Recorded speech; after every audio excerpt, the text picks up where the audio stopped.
आपकी गखड़ कौम का ये शख्स कि किस लेवल पर ये कबड्डी खेला है और पूरे पुठार में खेला है, बड़े से बड़े खिलाड़ी को इसने चत किया। लेकिन हकीकत यह है कि इसका जो फटकार जब लगता था तो बंदे लम्हे पड़ जाते थे।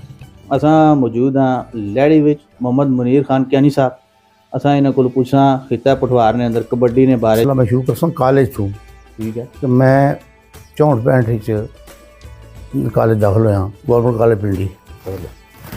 कॉलेज जी कबड्डी खेड़ी जानी सी, दायरे खेड़ी जानी सी, ठीक हो गया। उस कबड्डी टीम में कप्तान भी सा।